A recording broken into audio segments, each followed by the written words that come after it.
Bonjour les amis, c'est Serge en direct de l'atelier de Serge. Cette vidéo sera une vidéo relativement courte qui va en fait introduire une série de vidéos qui vont arriver sur la chaîne d'ici peu. Ils seront également présents sur le groupe Passion Modeling and Gaming sur Facebook. Je rappelle, Passion Modeling and Gaming sur Facebook. Alors, qu'est-ce qui va se passer dans les jours qui suivent? Dans les jours qui suivent, je vais me lancer un défi qui est un choix des armes.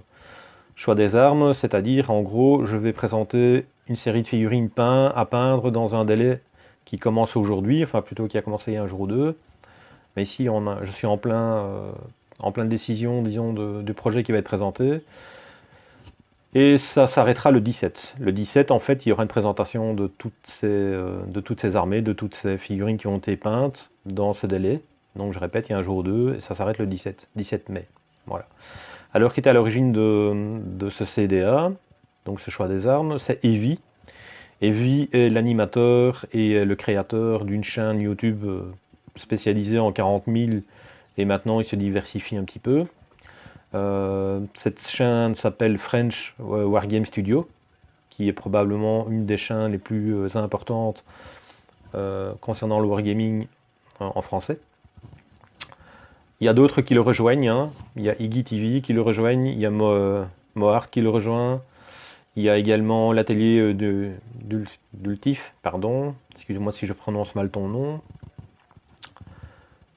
Je crois en oublier un, ça me reviendra. Et alors, moi, modestement, mais vraiment très modestement, je vais représenter ce qui m'anime, ce qui anime une partie des gens qui sont sur le groupe Passion Modeling and Gaming, c'est je vais proposer de l'historique. Ce qui est particulier, c'est qu'il y a à peu près 25 ans, j'ai fait de la démarche totalement opposée, donc c'est-à-dire j'ai été présenté du fantastique.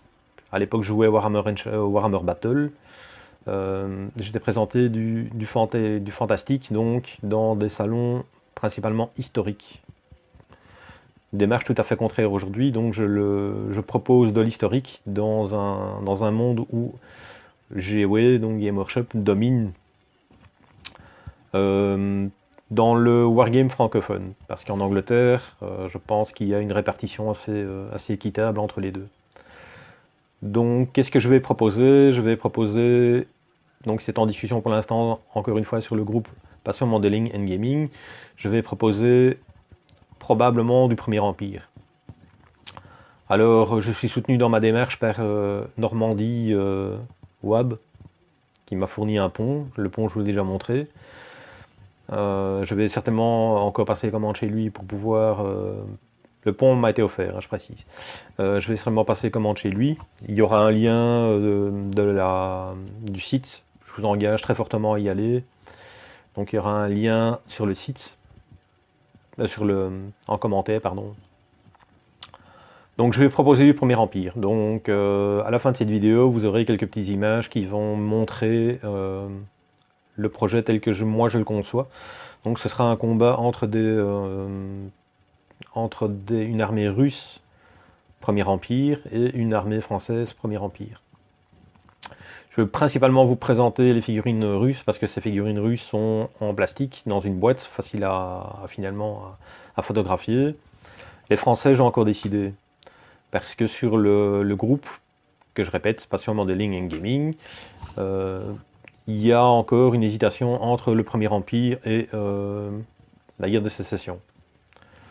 Personnellement, je trouve que le Premier Empire sera plus marquant parce que les uniformes sont bien sûr plus attrayants pour représenter notre passion auprès d'un public qui n'y connaît absolument rien, ou très peu je pense, et voilà.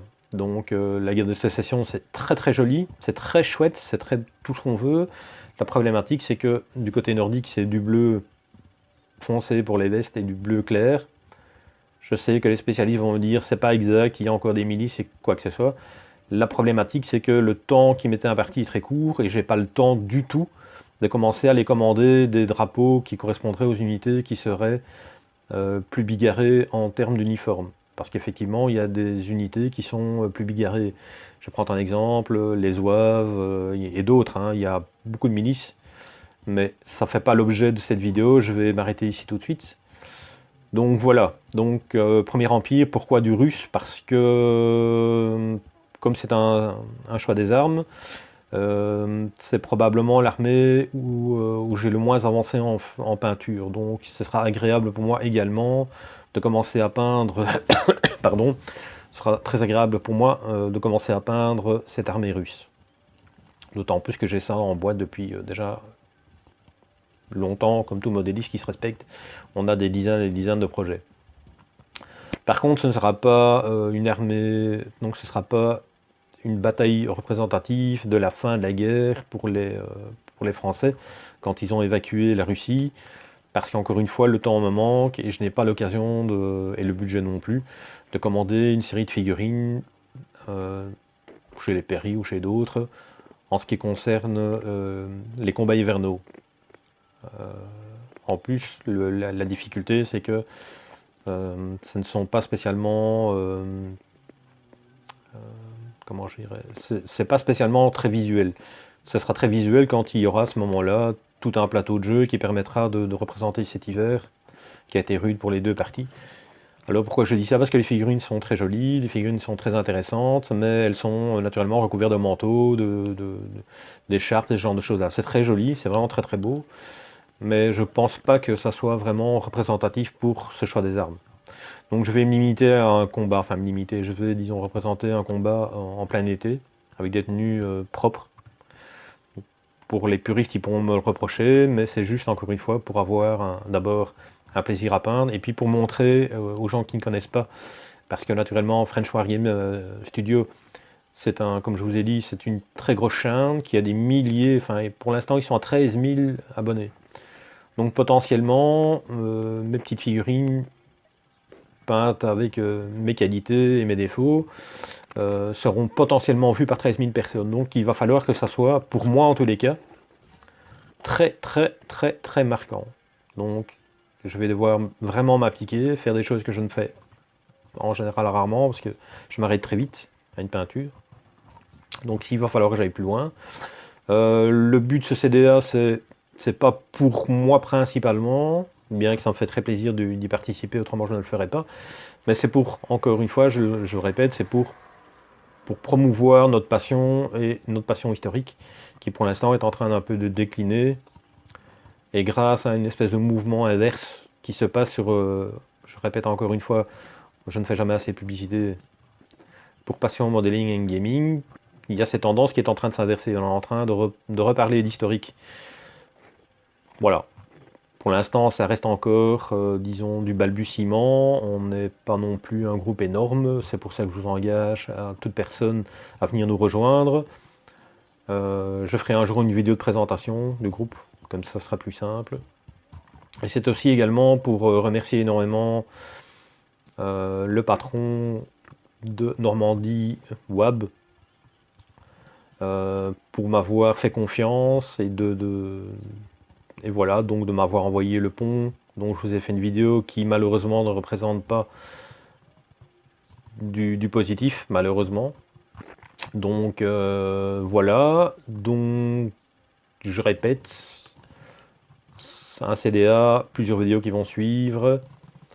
Vous allez voir tout le développement. Ce week-end-ci, non, parce que je vais réaménager mon bureau afin d'avoir une lumière optimale, parce que c'est pas tout à fait le cas aujourd'hui.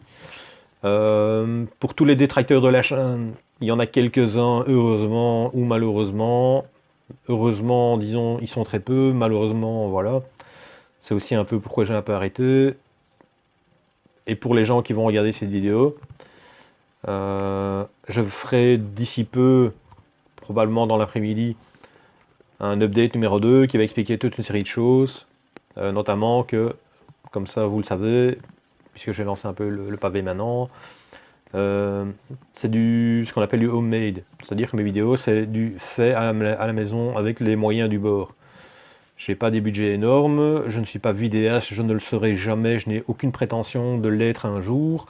Je suis un modéliste, si on peut appeler ça comme ça, je suis un wargamer, terme plus générique. Je suis un pousseur de plomb, si on peut dire ça comme ça. J'ai une petite aptitude de peinture et j'essaie de la partager avec vous. Je la partage encore une fois d'une manière très naturelle, comme si vous viendriez chez moi, avec mes qualités et mes défauts. Donc mes vidéos n'ont aucune valeur, disons, de vidéaste, je m'en rends bien compte. Je me sers de l'outil tel qu'il est aujourd'hui, donc c'est un outil relativement simple. J'ai un smartphone, j'ai mon micro qui était fourni avec, et puis voilà. J'ai pas le budget pour m'acheter une caméra, pour m'acheter des rampes LED, pour m'acheter un super logiciel, enfin super façon de parler. Je n'ai pas les moyens de m'acheter un logiciel pour faire du montage. Donc je fais un montage simple, j'achète un petit logiciel sur mon GSM. Voilà, tout ça explique un peu, parce que je pense que, puisque cette vidéo va être diffusée, je suis certain qu'en bas, il y aura le détracteur principal qui va venir faire des commentaires, et qui fasse des commentaires. Voilà, donc j'espère ne pas vous avoir trop embêté.